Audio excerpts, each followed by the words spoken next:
Hi friends, today I just want to read this story to you.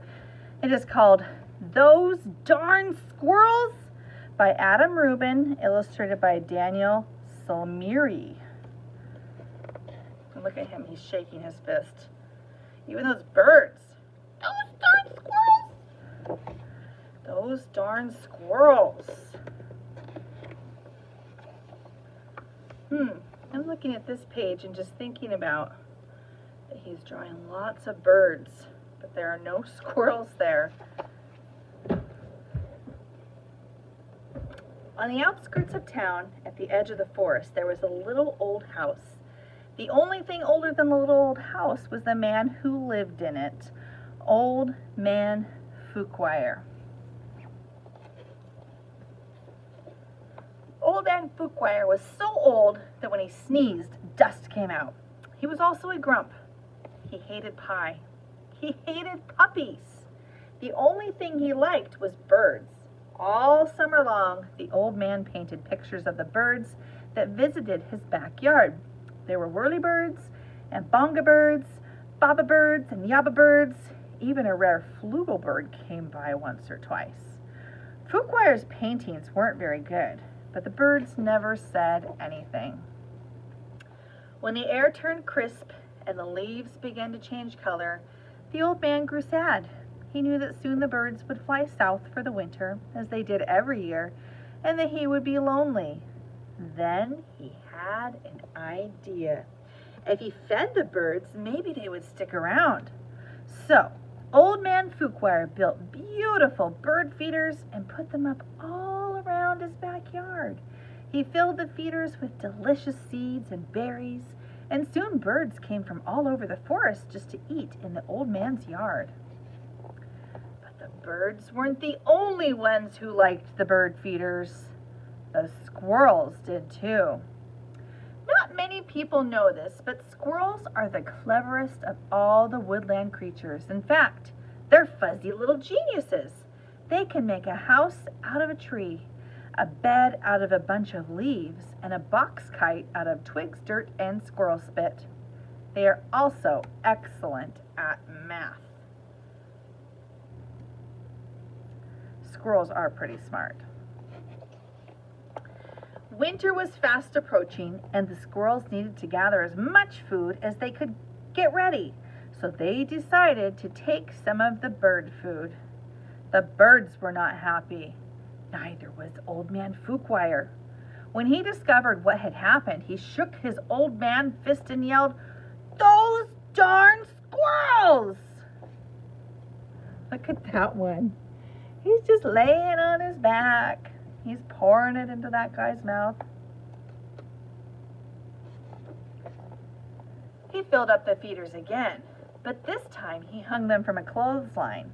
Then he went back inside, confident that squirrels would no longer be able to get to the seeds and berries. But the squirrels were determined. They devised a plan, and this time they took all the food from the bird feeders. The birds were furious. "Hurrumph, hurrumph, hurrumph," yelled a bonga bird. "Those darn squirrels!" yelled Old Man Fuquire. "Yum," said the squirrels. Could they have fat round bellies from having all that seed? Now it was Old Man Fuquire's turn to devise a plan.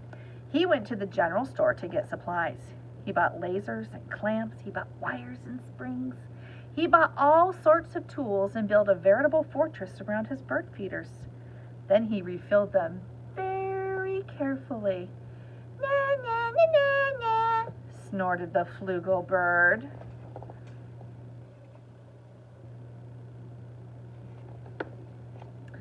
The squirrels stayed up all night working out their strategy.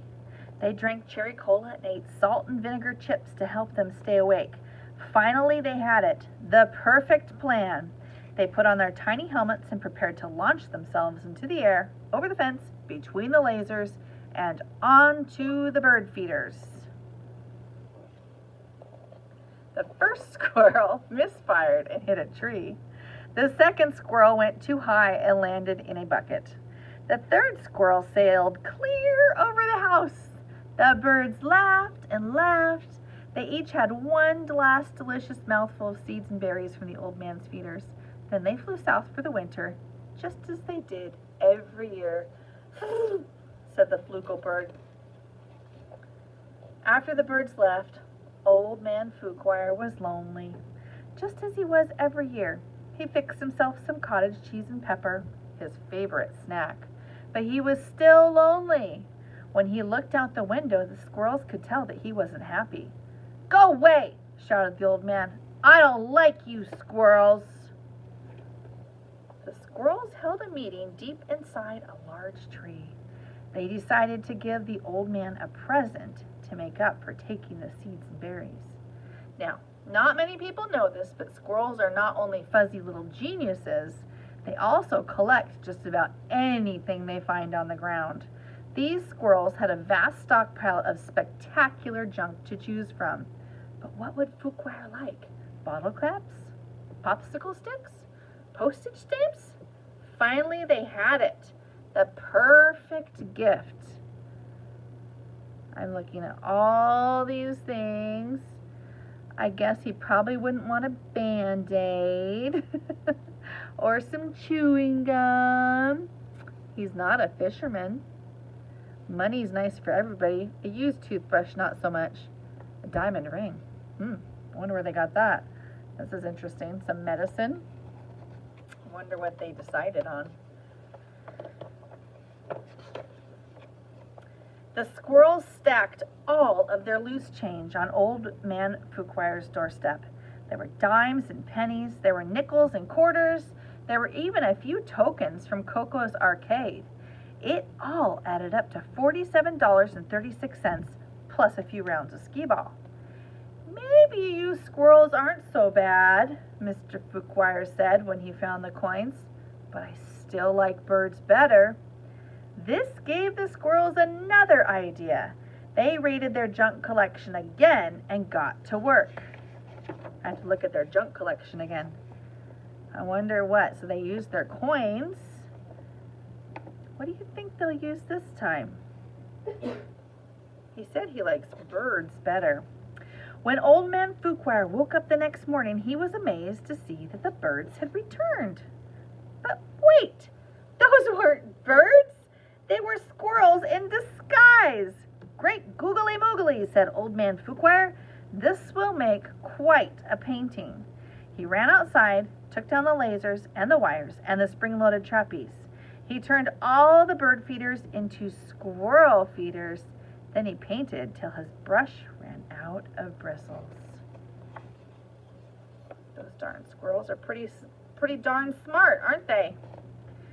The squirrels were so overjoyed they had a party in Old Man Fuquire's house. "Those darn squirrels," said Fuquire, and he shook his old man fist and smiled. Ooh, there's another book called Those Darn Squirrels and the Cat Next Door. I'm curious. This is the author.